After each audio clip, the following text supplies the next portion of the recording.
is a pretty big storm that seems to be blowing in. There's quite a bit of wind. One of the biggest struggles when the temps turn cold is overpacking. You want to be warm and safe, but you don't want to carry so much that it weighs you down. Can you see that? It just started snowing. This is wild. Ought to be fun. So what do you take to stay warm, light, and comfortable in the shoulder season? Well, let's check it out. Probably the two most important items when the temps start to turn cold is your sleeping bag and your sleeping pad. These two items work hand in hand to keep you warm through the night, and they need to be adequately warm because these items are the last line of defense against the cold. Even if everything else I'm talking about today fails, these two items will keep you warm. For this trip, I brought the Nemo Tensor All Season, and my wife is using the Tensor Extreme Conditions. Now, both of these pads are unreleased, and I brought them out here to make sure that they can handle these conditions. So, currently, right now, it's about 9 o'clock in the morning. It's 28 degrees. Thermometer says that it got down to 25 degrees, which was a decent test for the Tensor All Season and Extreme.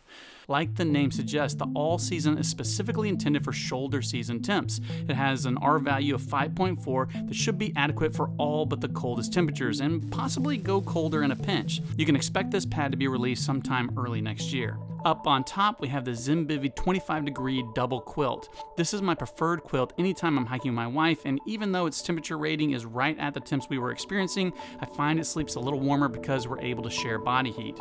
Plus, it's designed much more like a bed with a sheet that goes over the pads that also has a built-in hood and multiple attachments for the top quilt to make sure you won't get any drafts. If you're sleeping solo, I recommend the Zimbivy light bed. It has the same basic design but is only intended for one person. Now that's the foundation of a warm trip in fall and even spring temperatures, but unless you want to be in your sleeping bag the whole time, you're going to need some layers. During the day, the temps are quite nice, so I just hike in pants and a t-shirt. My pants are the cool Transcender pants that are the pants I take for just about any hike, and my t-shirt is a simple t-shirt from Bombas. Over that, I have my Farpoint Alpha fleece. Something that goes on every hike I go on, especially in the shoulder season, is this Farpoint Alpha fleece. This thing is a perfect combination of warmth without being too warm. It's very, very breathable, it's very comfortable, and it is my mid-layer of choice no matter the temperature. When the temps are going to be in the 20s, I usually bring the Shovelhead jacket from Big Agnes. It has slightly larger baffles than most puffies and seems to do well in cooler weather.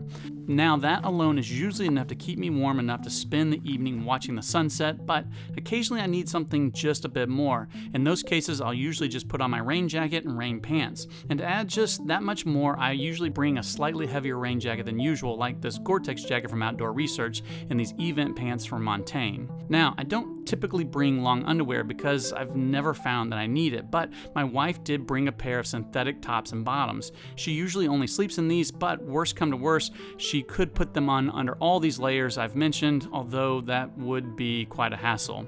In winter conditions, a good base layer is key to regulating sweat and warmth properly, but in the shoulder season, I hardly find it necessary unless you tend to be colder than others. So we tend to talk a lot about tents and sleep systems on this channel, but there's more to backpacking than that, like this little bitty pot grabber that weighs just 7 grams. Or this trowel, which in my opinion is the best poop trowel on the market.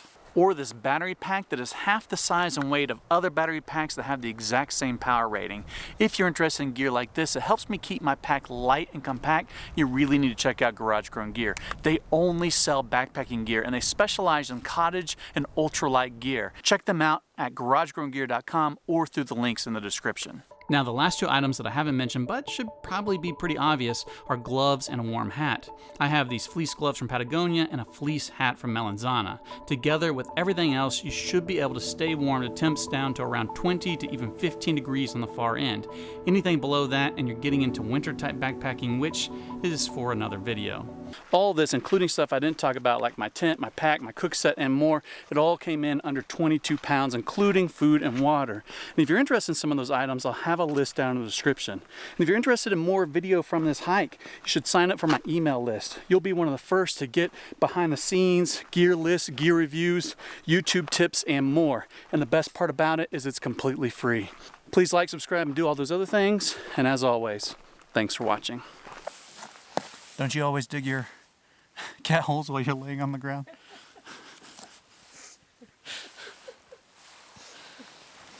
You look so sexy. strike pose. Like you're modeling that trowel.